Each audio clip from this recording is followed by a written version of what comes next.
ශ්‍රී ලංකා ප්‍රමිති ආයතනයේ පිළිබඳව ඉතා පුළුල් අවබෝධයක් ලබා ගැනීමයි අප මේ වැඩසටහන හරහා බලාපොරොත්තු වන්නේ. ඒ සම්බන්ධව සේවා ලබා ගන්නා සහ රටේ ජනතාවට වඩා පුළුල් අවබෝධයක් ලබා දීමයි මේ වැඩසටහනේ මුඛ්‍ය අරමුණ වී තිබෙන්නේ. ඒ අනුව අපි තවත් ඉතා වැදගත් වූ කරුණු කාරණා කිහිපයක් පිළිබඳව සාකච්ඡා කරන්නට සූදානම්.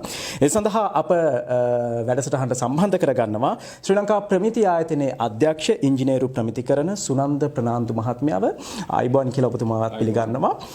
සුනන්ද මහත්මයා, අපි මුලින්ම දැනගන්න කැමති ජාතික ප්‍රමිතියක් කියන්නේ මොකක්ද කියන කාරණය පිළිබඳව.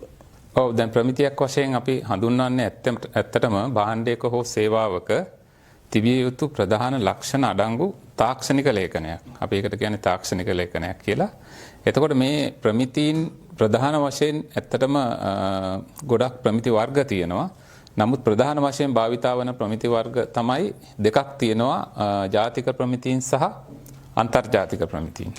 එතකොට ජාතික ප්‍රමිතීන් කියන එක ගත්තොත් අපි අපේ රට ගත්තොත් SLS ප්‍රමිතීන් කියලා අපි හඳුන්වන්නේ ජාතික ප්‍රමිතීන්. අන්තර්ජාතික වශයෙන් ගත්තොත් අන්තර්ජාතික ISO එහෙම නැත්නම් IEC වශයෙන් අන්තර්ජාතික ප්‍රමිතීන් තියෙනවා.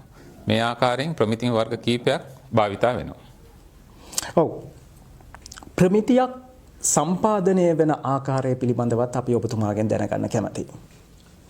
ප්‍රමිතියක් ඇත්තටම සම්පාදනය කිරීමේදී මූලිකම ප්‍රතිපත්තිය වන්නේ සාමූහික එකඟතාවයකින් ප්‍රමිතියක් සාදා ගැනීම. සාමූහික එකඟතාවයක් කියලා අපි අදහස් කරන්නේ අපේ තියෙන තාක්ෂණික කමිටු. මේ තාක්ෂණික කමිටු ප්‍රමිති ආයතනයේ විසින් ස්ථාපනය කරන ලද හැම ශ්‍රේෂ්ඨයක්ම නියෝජනය වෙන පරිදි ඒ විශේෂඥයන් සහභාගී වන කමිටු තියෙනවා. මේ කමිටු මාර්ගයෙන් තමයි අපි ප්‍රමිති සම්පාදනය කරන්නේ. එතකොට මේ ප්‍රමිති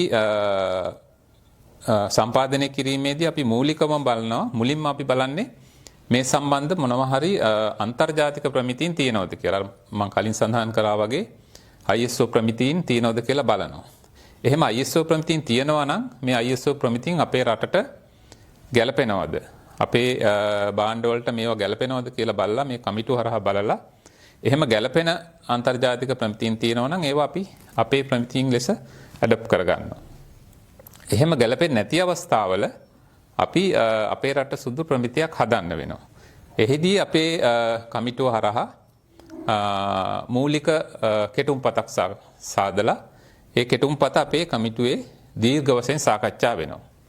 එහෙම සාකච්ඡා වෙලා ඊට පස්සේ කමිටුවේ අනුමැතිය ඇතුව ඊළඟට මේ ප්‍රමිතිය අපි මහජන විවේචනය සඳහා ඉදිරිපත් කරනවා. එහිදී අපි භාෂා තුනෙන්ම ජාතික පුවත්පත්වල දැන්වීම් පළ කරලා මේ සඳහා මහජනතාවගේ අදහස් ලබා ගන්නවා. අදහස් ලබාගෙන ඒ අදහස් නැවතත් සාකච්ඡා කළා කමිටුවේ කරලා ඊට පස්සේ තමයි මේ ප්‍රමිතිය අපේ ශ්‍රී ලංකා ප්‍රමිති ආයතනයේ මහා මණ්ඩලය වෙත ඉදිරිපත් කරලා අවසාන වශයෙන් මීට අදාළ කරන අනුමැතිය ලබා ගන්නේ. එයින් පස්සේ තමයි මේක ජාතික ප්‍රමිතියක් විදිහට ස්ථාපනය වෙන්නේ. ඒක තමයි අපි ප්‍රමිති ස්ථාපනය කිරීමේ අපේ පිළිවෙල. ප්‍රමිතියක් සම්පාදනය වන ආකාරය පිළිබඳව අපි කතා කරා. තවදුරටත් කරුණුකාරණා කිහිපයක් මේ ආයතනයේ නිලධාරීන්ගෙන් දැනුවත් වීම අවශ්‍යයි. අප ස්තුතිවන්ත වෙනවා ශ්‍රී ලංකා ප්‍රමිති ආයතනයේ අධ්‍යක්ෂ ඉංජිනේරු ප්‍රමිතිකරණ සුනන්ද ප්‍රනාන්දු මහත්මයාට.